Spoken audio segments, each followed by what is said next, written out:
कर्मों को नष्ट करना है। जो टाइम पास करते हैं उनको एक दिन टाइम पास कर देता है। काल बिताने वाले को एक दिन काल यानी मौत यमराज बिता देता, व्यतीत कर देता है। सिर्फ उसका नाम रह जाता कुछ समय के लिए, लेकिन फिर वो नाम भी चला जाता है। अपन में से ऐसे कितने लोग हैं जो अपने परदादा के नाम जानते हो? बहुत कम। तो इसलिए इस प्रकार वैराग्य भावना को अपन दृढ़ करते हैं तो फिर व्रतों को धारण करने में, फिर भावों को विशुद्ध बनाने में कठिनाई नहीं जाती। और व्रती कौन है इसके बारे में एक बात और हम बतला दें आपको अंत में। व्रती वो है, अभी इसको ढाल का अपन ने पाठ किया है, तीसरी ढाल का अर्थ अभी अपन बाद में करेंगे। व्रती कौन होता है?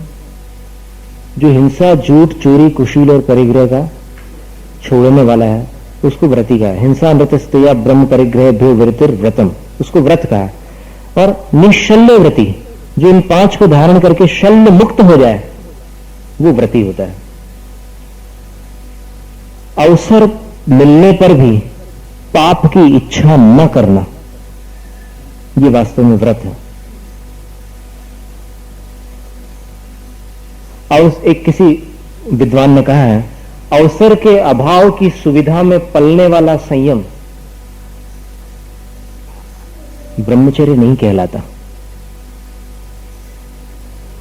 वास्तव में व्रत उसको कहते हैं कि आपके सामने हिंसा करने का अवसर आ जाए, झूठ बोलने का अवसर आ जाए, चोरी करने का आपको मौका मिल जाए, सोने की अंगूठी पड़ी हुई मिल जाए किसी की, अथवा अब ब्रह्म का कोई अवसर प्रसंग आ जाए, या फिर परिग्रह आपको उपलब्ध हो रहा हो, तो भी अगर आप व्रती हैं तो आप अपनी मर्यादा में बिना किसी संक्लेश के, बिना किसी पीड़ा के, बिना किसी कषाय के आसानी से रह सकते हैं। कोई आवश्यकता नहीं है। जैसे हम इसका उदाहरण ऐसा देते हैं कि जिसने जीवन में ब्रह्मचर्य को अंगीकार किया है, उसके सामने कैसा भी प्रलोभन आ जाए, वो ब्रह्मचर्य धारण करते समय अपने मन में ये निर्णय कर लेता है कि उस बगीचे के द्वार पर मैंने ताला लगाया है। क्या? किसी और ने नहीं, ब्रह्मचर्य दिया नहीं जाता, ब्रह्मचर्य लिया जाता है। दीक्षा भी दी नहीं जाती, दीक्षा ली जाती है। फिर वो तो गुरु की कृपा है, वो दातार है, इसलिए अपन विनय की भाषा में कहते हैं कि आप ही प्रदाता है।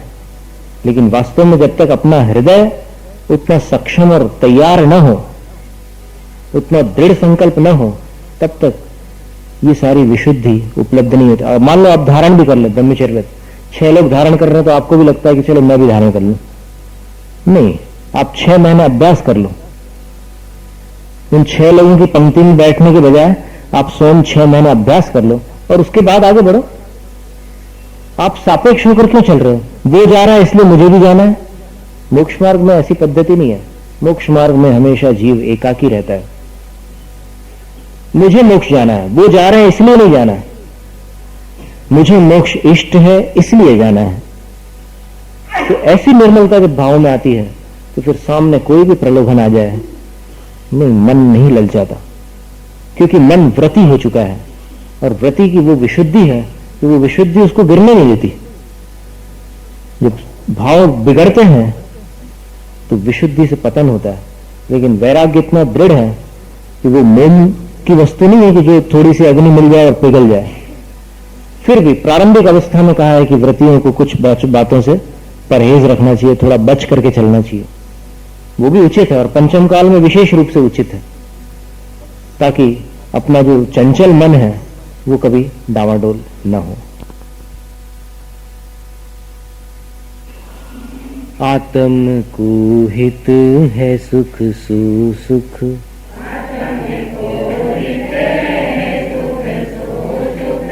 आकुलता बिन कहिए, आकुलता शिव माहीनता ते,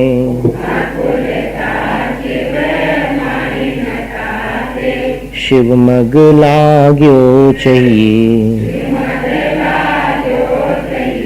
सम्यक दर्शन ज्ञान चरण शिव,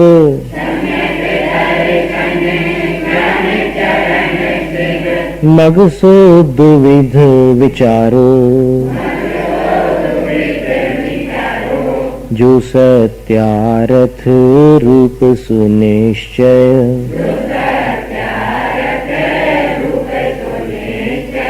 कारण सो व्यवहारो।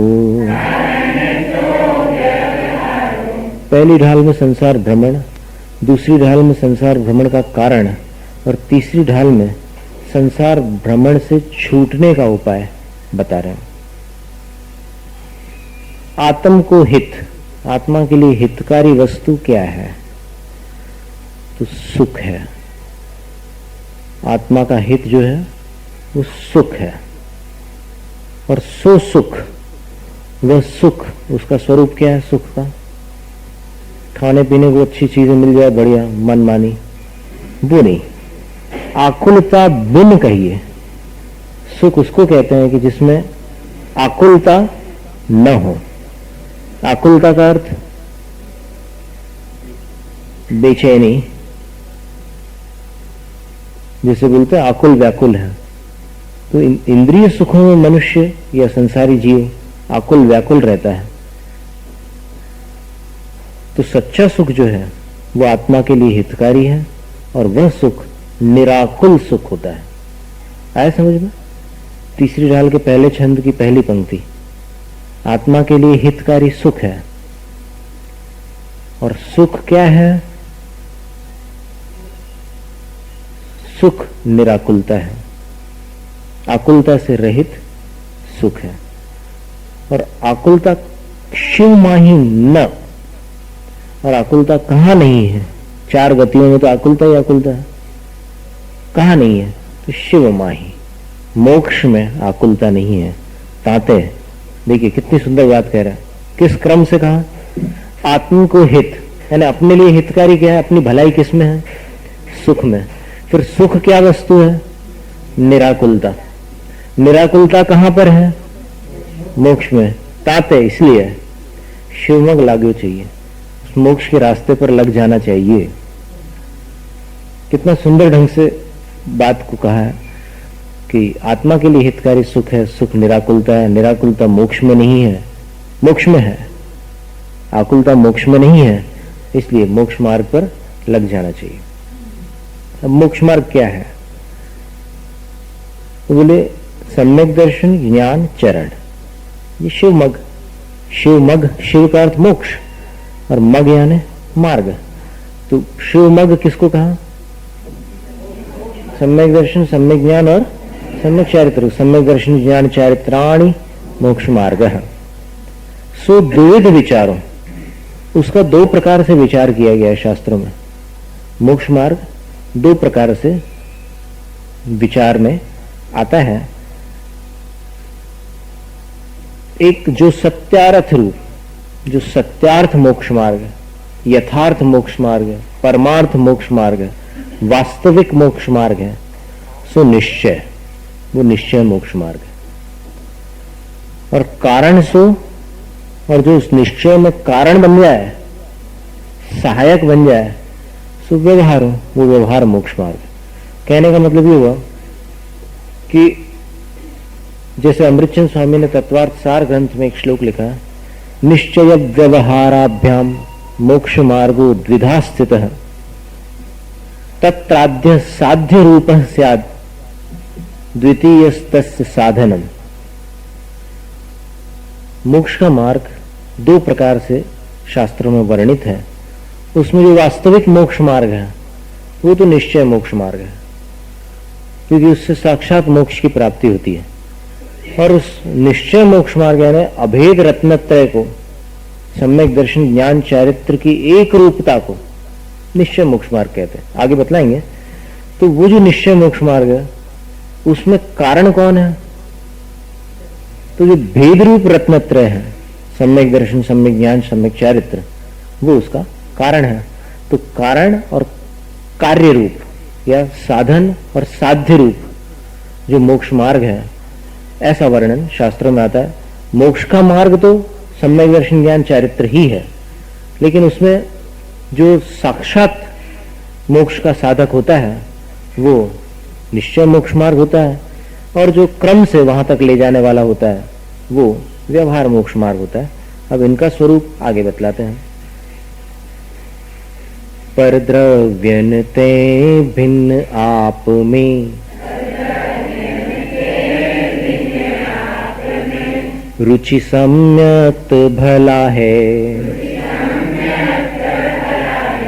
आप रूप को जान पनो सो,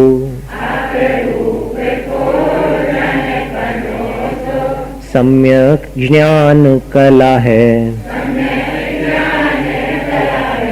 आप रूप में लीन रहे थिर,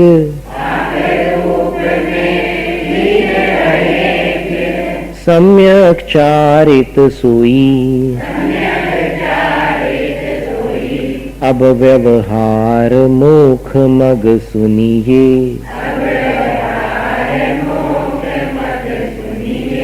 हेतु नियत को होई।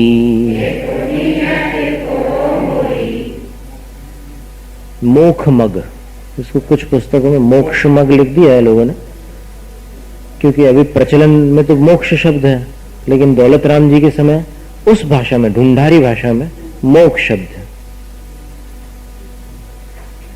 तो पर द्रव्यनते भिन्न आप में रुचि, पर द्रव्य से भिन्न अपने में अर्थात आत्मस्वरूप में जो रुचि है, श्रद्धा है, प्रतीति है, उसका नाम भला सम्यक्त है। भला माने निश्चय सम्यक्त। और आप रूप को जान पनो, अपने स्वरूप का जो जान पना है, यानी अपने स्वरूप की जो पहचान है, जो ज्ञान है, सो सम्यक ज्ञान कला है। उसी का नाम सम्यक ज्ञान रूपी कला है। बाकी सारी कलाएं दुनिया की 72 पुरुषों की कलाएं होती है, 64 स्त्रियों की कलाएं होती है। तो यहां पर आत्म कल्याण में ये सम्यक ज्ञान कला ही महत्वपूर्ण है। बाकी सारी कलाएं छूट जाती है। अब ये सम्यक दर्शन, सम्यक ज्ञान दोनों का वर्णन निश्चय नय की अपेक्षा से अपनी आत्मा में ही घटित करके बताया है।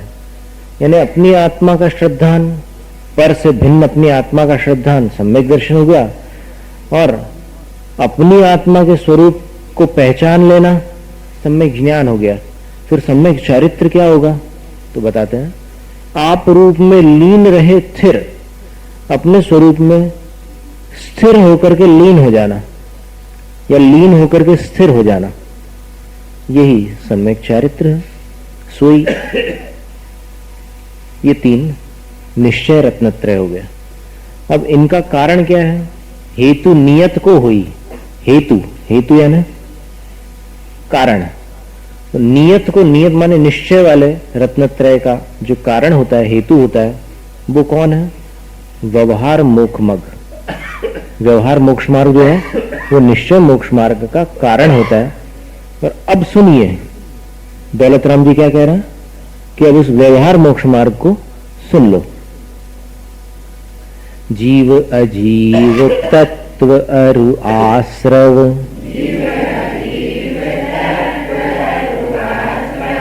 बंधरु संगर जानू, निर्जर मोक्ष कहे जिन तिन को,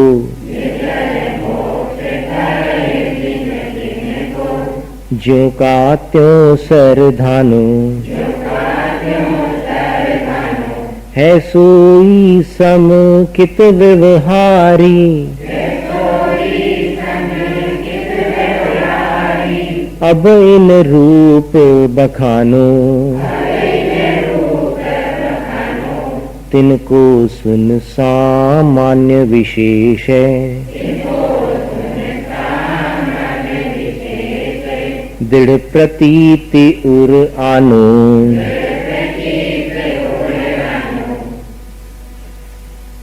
जीव अजीव तत्व अरु आश्रव, फिर बंधरु संवर जानो, फिर निर्जर मोक्ष कहे जिन, जिनेंद्र भगवान ने कहा है 7 तत्वों को, तिनको, उनको जानो और ज्यों को त्यों सरधानो, ज्यों का त्यों उन पर उनको मानो। सरधानो माने मानो। पहले उनको जिनेंद्र भगवान ने जैसा बतलाया है वैसा जानो, और वैसा जानकर फिर क्या करना, ज्यों का त्यों वैसा ही मानना उसको, तो वो श्रद्धान हो गया। जानो फिर मानो। जब तक मानोगे नहीं तब तक जाना हुआ सम्यक नहीं होगा। जान लिया लेकिन माना नहीं तो वो सम्यक नहीं हुआ। तो पहले जिनेंद्र भगवान ने जैसा तत्वों का स्वरूप बतलाया है वैसा जान लो, और उसके बाद उनको मान लो, तो फिर मानने के बाद जो जाना था वो सम्यक ज्ञान बन जाएगा, और जो माना है वो सम्यक दर्शन है सोई समकित व्यवहारी। वही व्यवहारी सम्यक दृष्टि है, यानी उसी का नाम व्यवहार सम्यक दर्शन है। 7 तत्वों का यथार्थ श्रद्धाम, तत्वार्थ श्रद्धानम सम्यक दर्शनम, ये व्यवहार सम्यक दर्शन हो गया। अब इन रूप बखानो, अब इनका स्वरूप हम बतलाते हैं, तो इनको सुन, उनको आप सब सुनो, और सामान्य विशेष है, सामान्य रूप से भी सुन लो और विशेष रूप से यानी भेद प्रभेदों के साथ भी सुनो। और उसके बाद दृढ़ प्रतीति उर आनो, अपने उर माने हृदय में उस पर दृढ़ प्रतीति आनो, दृढ़ विश्वास आ जाने दो, जम जाने दो, यानी इन पर श्रद्धा कर लो। अब जीव के बारे में बतला रहे हैं। बहिरात्म अंतर आत्म पर,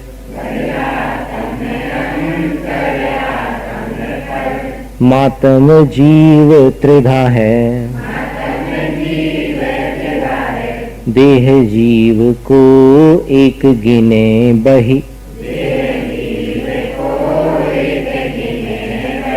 रातम तत्व मुधा है, उत्तम मध्यम जघन त्रिविध के,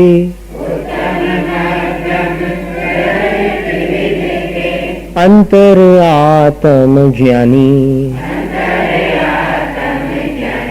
द्विविध संग बिन शुद्ध उपयोगी,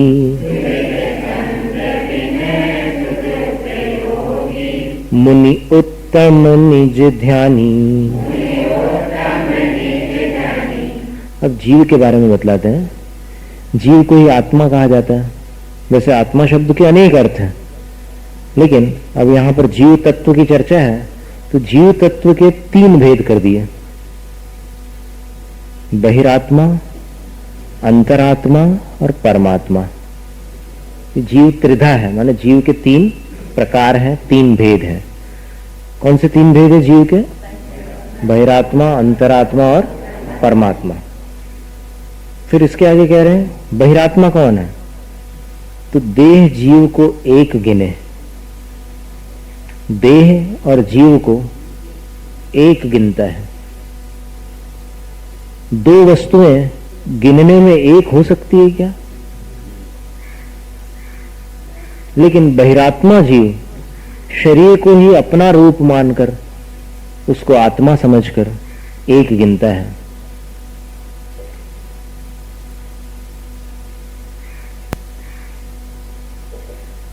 देह जीव को एक गिने। अब यहां पर देह को उपलक्षण समझ सकते हैं अपन, न्याय लगा करके अपन अर्थ निकाले तो ठीक है, क्योंकि अगर देह जीव को एक न गिनने वाला अंतरात्मा ही हो तो फिर देह जीव को एक न गिनने वाले बहुत सारे अन्य मत हैं। वेदांत को मानने वाले सभी लोग शरीर और आत्मा को पृथक जानते हैं। गीता दर्शन को जो स्वीकार करने वाले हैं वो सब आत्मा को शरीर नहीं मानते। वासांसि जीर्णानि यथा, श्लोक आता है ना गीता में, जैसे पुराने जीर्ण वस्त्र को छोड़कर नए वस्त्रों को प्राणी धारण करता है, उसी प्रकार पुराने शरीरों को छोड़कर जीव नए शरीरों को धारण कर लेता है। यानी जीव अलग वस्तु है और शरीर जो वो धारण कर रहा है वो वस्त्रों के समान अलग है। अपन तो वस्त्र नहीं है, वस्त्र धारण करने पर वस्त्र धारी होते हैं लेकिन वस्त्र तो नहीं होते। उसी प्रकार जीव शरीर धारण करता है लेकिन जीव शरीर नहीं होता। जीव शरीर नहीं होता, शरीर धारण करता है, लेकिन शरीरधारी होने पर भी वो जीव और शरीर एक नहीं होते। अब ऐसा कभी देखा किसी ने कि कपड़े पहने किसी ने और हमेशा के लिए वो कपड़े ही रूप हो गया हो? ऐसा तो होता नहीं। समय आने पर उन कपड़ों को अलग करता है, नए कपड़े पहनाता है। प्रतिदिन ये क्रम चलता रहता है। इसी प्रकार अनादिकाल से जीव का भी यही क्रम चला आ रहा है। एक शरीर को छोड़ता है, दूसरे शरीर को धारण करता है। भिन्न मत मतांतरों में अलग अलग प्रकार की मान्यता है। अभी एक हाइपोथेसिस चलता है, वैज्ञानिकों के बीच एक चर्चा आती है, द बिग बैंग थ्योरी। 10 अरब वर्ष पहले सूर्य में कुछ धमाका हुआ और उसके कई टुकड़े इधर उधर आसमान में बिखर गए। उन्हीं टुकड़ों में से एक ठंडा टुकड़ा पृथ्वी है, और इस पृथ्वी के ठंडे होने के पश्चात आज से 4 अरब वर्ष पहले जीवों की उत्पत्ति हुई।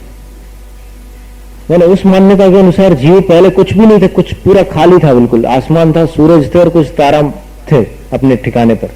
लेकिन फिर ये धमाका हुआ और उसके बाद 4 अरब वर्ष पहले आज से जीवों की उत्पत्ति प्रारंभ हो गई, और फिर जीव विकसित होते होते बंदर से मानव बन गया। डार्विन का ऐसा सिद्धांत है, उसकी मान्यता ही। अब उस पर भी चैलेंज किया एक वैज्ञानिक ने कि यदि बंदर इस गति से अगर मानव बने तो फिर बन ही नहीं सकता,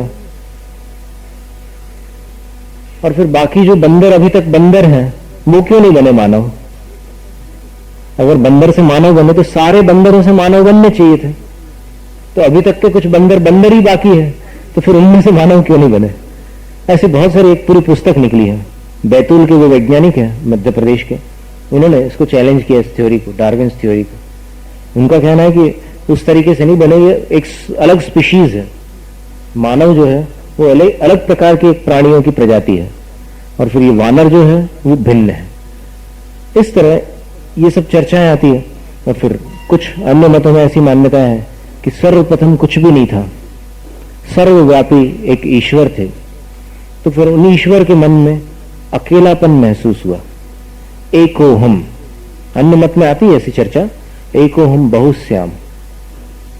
अब मुझे अकेलापन अच्छा नहीं लगता, बहुश्याम, मैं अनेक रूप धारण कर लूं। तो अनेक रूप धारण करने के लिए उन्होंने क्या किया, फिर अलग अलग प्रकार के जीवों की रचना की। तो दुनिया बनाने वाले काहे को दुनिया बनाई, ये सारी चर्चाएं उठ गई उसमें से। कवियों ने फिर चैलेंज किया उनको कि तुमने ऐसा क्यों किया। तो अपन तो कवियों की दृष्टि से नहीं देख रहे हैं, अपन एक दूसरी दृष्टि से विचार करते हैं कि जो अनादि से अकेला हो, क्या उसको अकेला महसूस होगा? ये प्रश्न है। देखो, जो भीड़ में से अकेले में चला जाए तो उसको लगेगा कि अरे यहां तो कोई नहीं है, लेकिन जहां कोई था ही नहीं और जो हमेशा से अकेला था, उसको क्या कभी ऐसा लग सकता है कि अरे यहां तो कोई नहीं है, मुझे अकेला अकेला लग रहा है? ये बात कितनी आश्चर्यजनक है कि जो सदा अकेला रहा हो उसको अकेलापन महसूस हो। ऐसा कभी संभव है कि? आप विचार करके देखो थोड़ा। जैसे मान लो आप किसी ऐसे स्थान पर रहते हैं जहां पर 20 लोग ही हैं और आपको बाहर का भी कुछ नहीं पता, और फिर कहीं आपकी कल्पना में भी ऐसा नहीं आता कि 20 से ज्यादा हो सकते हैं कोई दुनिया में। तो वहां पर आपको कभी ऐसा फील होगा कि 40 हो या 80 हो? जिस चीज का मनुष्य को परिचय नहीं होता वहां कल्पना नहीं जाती। मनुष्य के जो विचार उठते हैं ना, वो विचार उसी के प्रति उठते हैं। तो परिचित हो या अर्ध परिचित हो तो उसके बारे में सोचता है, मनुष्य हो या कोई भी सोचने वाला प्राणी।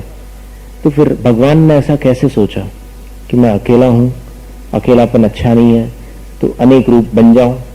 फिर अनेक रूप हो गए उन्होंने, कुछ जीवों का उन्होंने निर्माण किया, अपनी अंश रूप।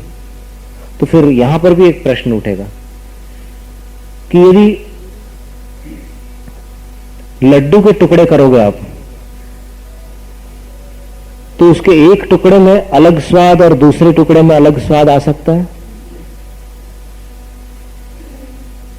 समझ रहे हैं आप दृष्टांत को? अब उसका भाव क्या निकालोगे आप कि यदि अपन सब भगवान के अंश हैं, तो फिर भगवान को तो उस मान्यता के अनुसार निर्विकार, वीतराग और जितने भी विशेषण होते हैं भगवान के, उन युक्त माना गया है, तो उन विशेषणों से युक्त जो भगवान है, उनके अंश उनसे उल्टे कैसे हो सकते हैं? बात स्पष्ट हो रही है कि भगवान निर्विकार और अपन विकारी। अपन विकारी हैं, इसीलिए 84 लाख योनियों में दर दर के भिखारी हैं। तो प्रश्न ये उठेगा कि जो निर्विकार है उसके अंश विकार युक्त कैसे हो सकते हैं? दृष्टांत स्पष्ट है ना? लड्डू का, पेड़े का ले लो, आपको जो पसंद है नमकीन वस्तु का ले लो दृष्टांत, लेकिन उसके पीसेस जो होंगे वो पीसेस क्या उससे अलग स्वाद वाले हो सकते हैं? नहीं हो सकते। तो फिर भगवान के अंश भगवान से विपरीत कैसे हो सकते हैं? और फिर तीसरी बात ये आती है, पहली बात तो अकेलेपन वाली बात है, दूसरी बात क्या है कि जो अंश है, अंश वाली बात है, और तीसरी बात यह है कि उनकी इच्छा के बिना कुछ नहीं होता। तो इस पर एक माने एकदम सौम्य प्रश्न है, कोई आक्षेप या फिर किसी की निंदा करने वाला प्रश्न नहीं है, लेकिन एक प्रश्न है कि यदि उनकी इच्छा के बिना कुछ नहीं होता तो फिर जितने अनाचार हो रहे हैं दुनिया में, क्या वो अनाचार उनकी इच्छा से हो रहे हैं?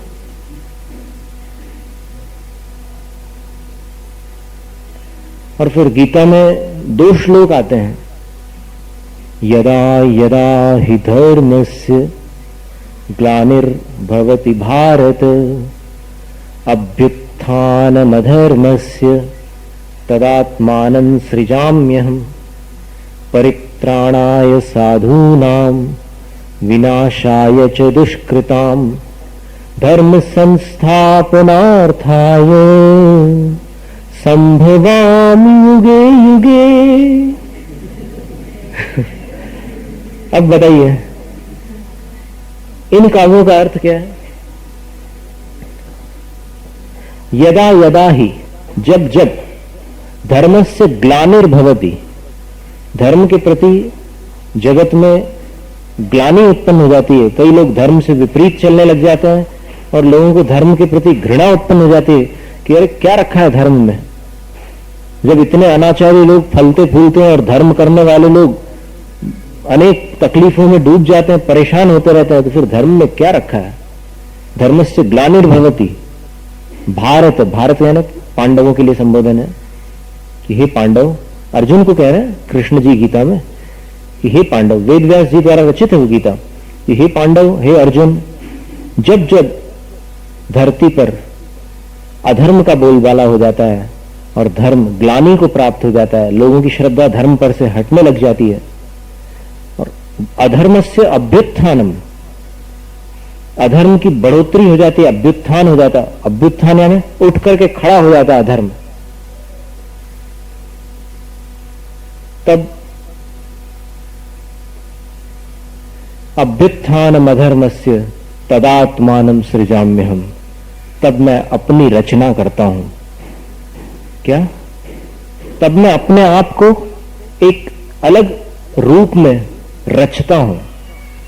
सीधा सीधा इसका अर्थ यह, तब मैं अवतार लेता हूं। और ऐसा कब कब होता है? तो कृष्ण जी कह रहे हैं युगे युगे संभवामि, मैं युगे युगे में अवतार धारण करता हूं। और मेरा उद्देश्य क्या होता है अवतार धारण करने का? साधूनाम परित्राणाय, सज्जनों की रक्षा करने के लिए। साधु शब्द के दोनों अर्थ होते हैं, एक साधु तपस्वी और एक साधु का अर्थ होता है सज्जन। सज्जनों की रक्षा करने के लिए, और दुष्कृताम विनाशाय, दुष्ट कार्य करने वालों का विनाश करने के लिए। और तीसरा उद्देश्य धर्म संस्थापनार्थाय, धर्म की संस्थापना करने के लिए। संभवामि युगे युगे, ये जो मान्यता है इस पर फिर अपन विचार करें कि जब उनकी इच्छा के बिना कुछ होता नहीं, उनकी इच्छा से ही ये सब हो रहा है, तो फिर ये बात कैसे संगत बैठेगी कि उन्हीं की इच्छा से वो पापी पाप कर रहा है और उसी पापी को वो ही स्वयं मारने के लिए अवतार ले रहे हैं। बात आ रही है? ये शंका उत्पन्न होती है कि नहीं? इसका कोई समाधान हो तो बताओ, अपन और विचार करते हैं इसके बारे में। यहां तक कहा है कि उनकी इच्छा के बिना पत्ता भी नहीं खड़कता। फिर अगर ऐसा मानो कि नहीं उनकी इच्छा से ऐसा होता है, तो फिर उन पर आपत्ति आ जाएगी। और फिर अगर इसमें से कोई दूसरा रास्ता अपन निकाले कि नहीं उनकी इच्छा अनुसार चलने वाले तो भक्त लोग होते हैं और बाकी लोग जो हैं वो भगवान की इच्छा अनुसार नहीं चलते, और जो भगवान की इच्छा अनुसार नहीं चलते उनके कारण ही पृथ्वी में अधर्म फैलता है और उनको नष्ट करने के लिए फिर भगवान को आना पड़ता है। अब इसमें फिर विचारणीय बात यह है कि उनकी इच्छा के बिना जब पत्ता भी नहीं हिल सकता, तो उनकी इच्छा के बिना वो लोग उनकी इच्छा के विपरीत कैसे चल सकते हैं? ऐसी पूरी लंबी पंक्ति खड़ी हो जाती है शंकाओं की।